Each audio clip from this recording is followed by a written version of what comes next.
Pas empêché Iggy Pop de rappeler ses vieux poteaux de Détroit, Ron et Scott Ashton, afin de reformer les légendaires Stooges.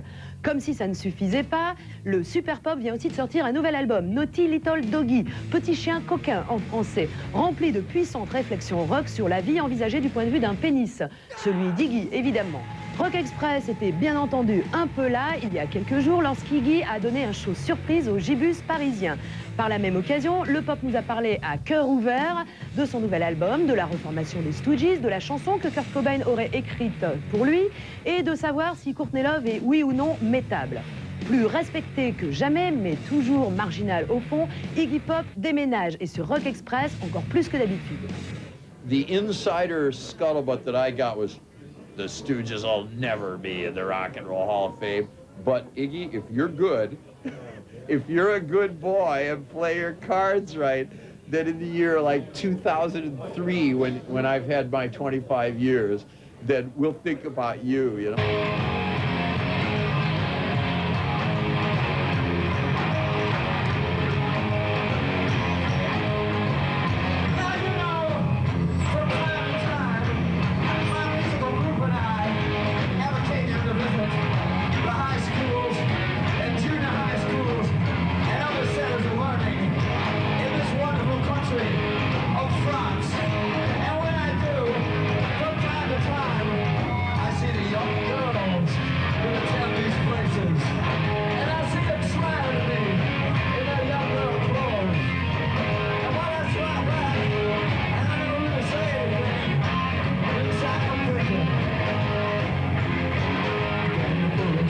I wanted a fucking album you could go and sit at McDonald's and listen to the album and go, yeah, yeah, yeah, like that.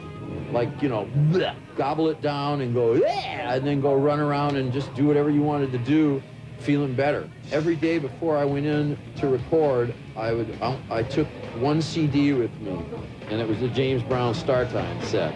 And I'd listen to the guy, are you ready for Star Time? The man who brought you. And I would start feeling, yeah, I am fucking James Brown, you know, and I'd get all hyped up and then go in there and just try to kill. And that was the idea, except for I wanted to have like a classic rock album. I wanted 2 good ballads on it, but good ones. And that was basically the idea, you know. I'm hotter than California. I'm cheaper than a grain. And I don't really give a damn. I wanna live a little bit longer. I wanna live a little bit longer now. I wanna live a little bit longer. I wanna live, live, live, live, live. I ain't doing no fucking Kurt Cobain song. I would never do that. It's so sleazy and tacky the way the entire American rock establishment has just vultured onto this guy's fucking body, you know? Oh, let's write a song about Kurt Cobain with the Angels. Or, yeah, let's write a poem about what I would have said to Kurt Cobain if I wasn't too busy talking to my accountant, you know? Fuck that, you know?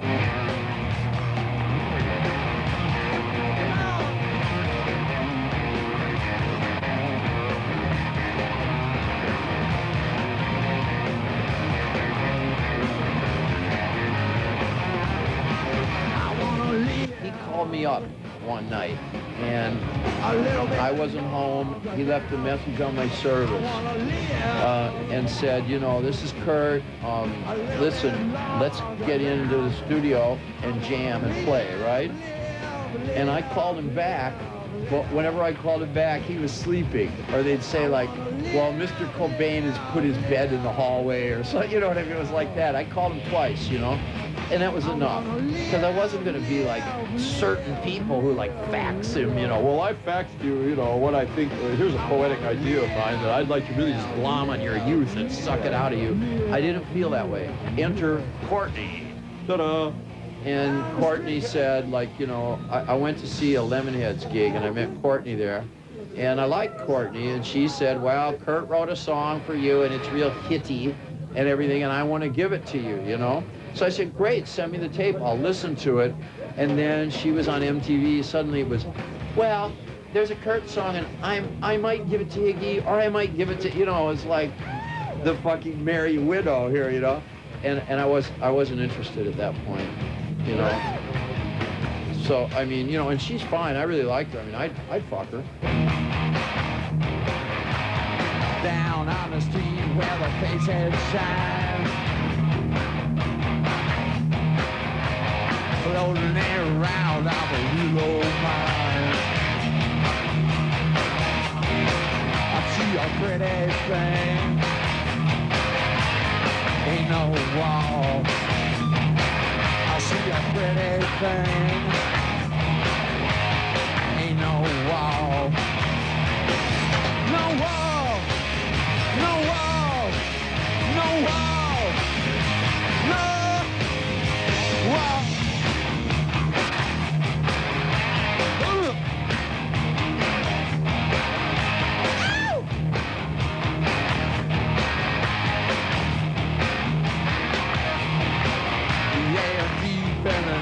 I'm lost in love.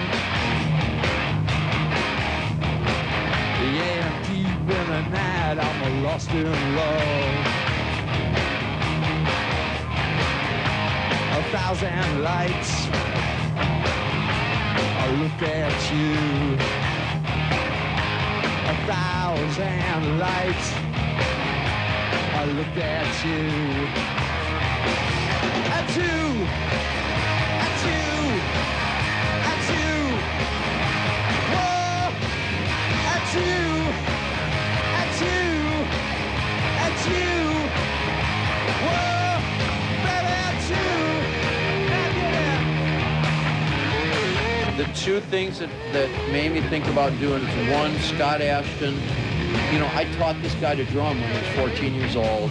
He has a big heart. I always thought he was a terrific guy. And he would come to me and say, well, gee, Pop, couldn't you play like with us sometime? You know, and I would have to feel like, hey, fuck off. I'm sorry, I'm big time now, you know? And that feels shitty. And then the other thing, the thing that really triggered it was Rick Rubin. The possibility to work with a very good producer, which the Stooges never really had. Oddly enough, once I started thinking about it more, my next thought was, who the fuck needs Rick Rubin? Fuck him, you know? Iggy Pop, that's who should produce, you know? Yeah, right, so I don't know.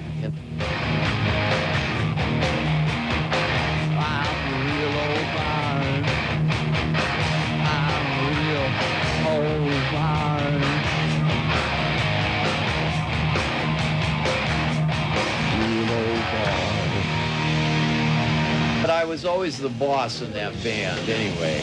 It's just that they were very bad employees. They were very bad, you know. The only difference would be that with them I would split, the money would be equal. That's the difference. The money would be equal. And which would probably make me so fucking crazy right off.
The long shot is, yeah, if I'd made a record with the Stooge guys, it would have to be a record that would probably make all formers, everybody who liked the Stooges would probably want to break the record.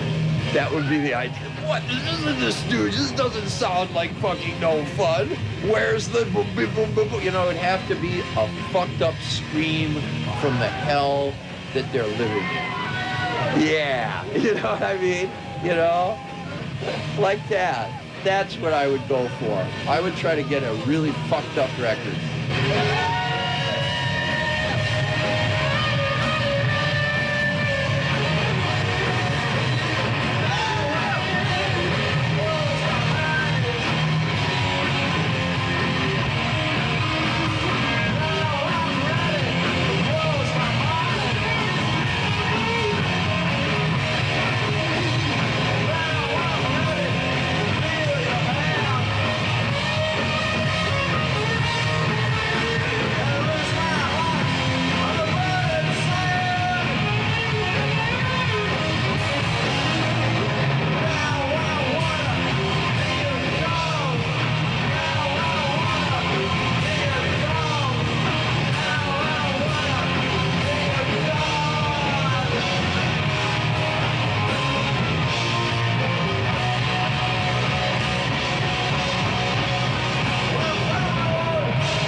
Fini pour aujourd'hui, on se retrouve la prochaine fois. C'est spécial, extraordinaire, après Lou Reed, oui, nous avons le fils de Detroit.